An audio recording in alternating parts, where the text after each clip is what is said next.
planet Venus, our closest planetary neighbor and the brightest star in the sky.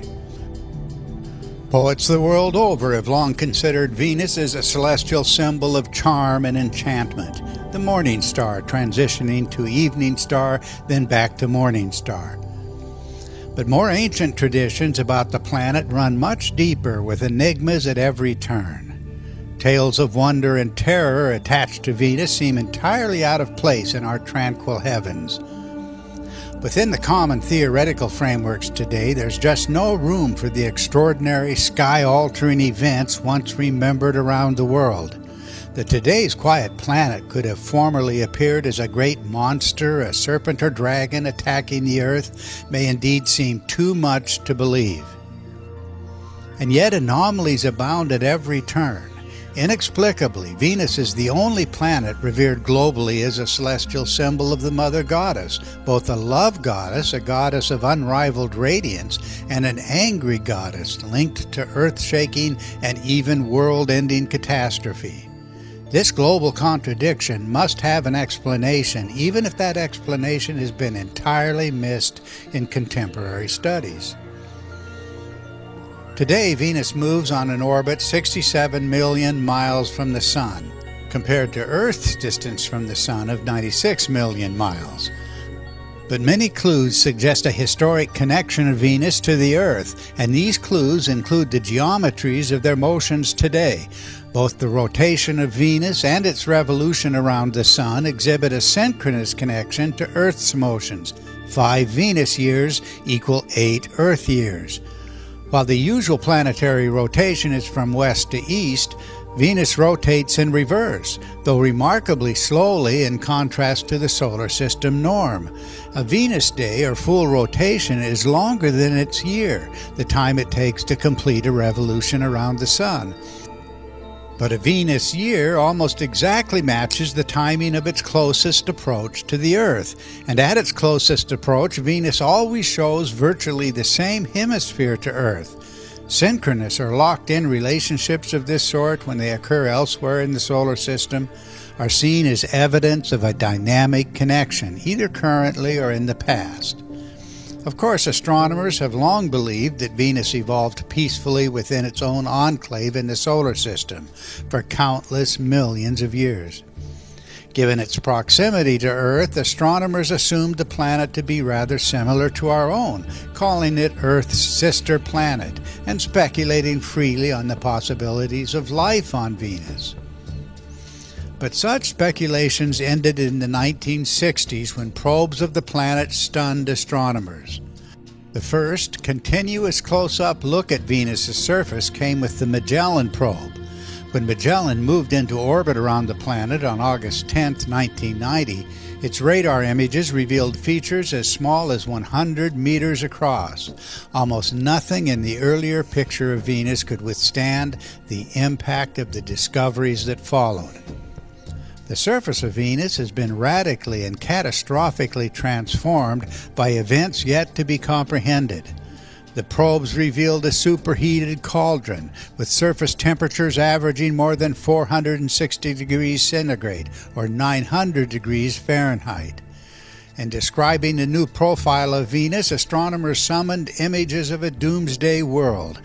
Massive clouds of sulfuric acid and carbon dioxide 20,000 meters high create an atmospheric pressure at the surface some 90 times that of the Earth. What has occurred in the evolutionary history of Venus to create a world never imagined prior to the space age? In this discourse and others to follow, we'll explore the astonishing accord between space-age surprises and the ancient descriptions of Venus.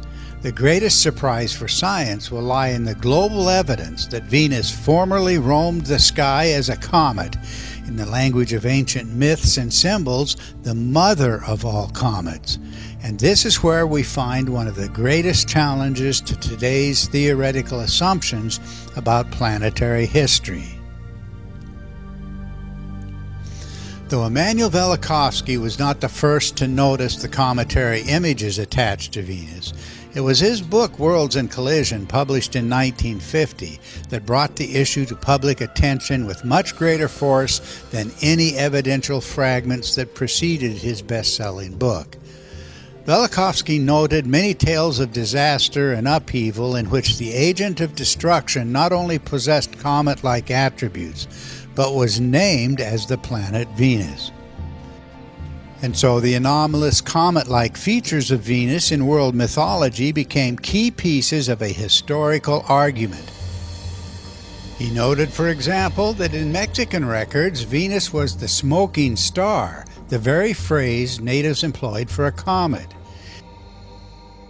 He found in both the Americas and the Near East a recurring association of Venus with celestial hair and with a celestial beard, two of the most common hieroglyphs for the comet in the ancient world.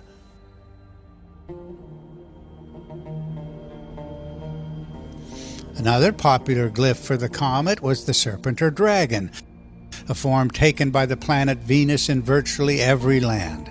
And the same planet among the Egyptians, the Babylonians, and other races was called the flame or torch of heaven, a widespread symbol of a comet amongst ancient peoples. According to Velikovsky, the history of the comet Venus inspired one of the most powerful themes of ancient myth and ritual, a collective memory of catastrophe, global upheaval, earth-shaking battles in the sky, decimation of nations on Earth, an extended period of darkness, and the end of one world age and the birth of another. Having devoted decades to following the global evidence, I can confirm beyond any reasonable doubt that chroniclers the world over did indeed describe Venus as a comet.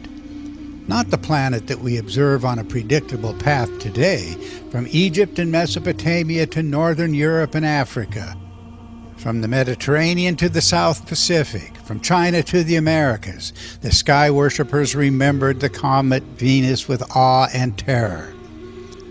For those who've been following these discourses, we'll connect the global story of the comet Venus to our reconstruction of the polar configuration.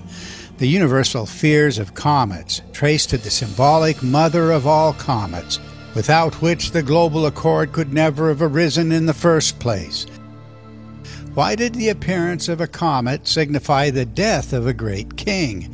Why, more specifically, was it claimed to be the soul of a deceased king rising in the sky? Our goal will be to show that the myth of the Great Comet is the story of the radiant star that animated the polar configuration as the central eye, heart, and soul of the primeval sun. The subsequent fate of that star is indeed the story of the Great Comet.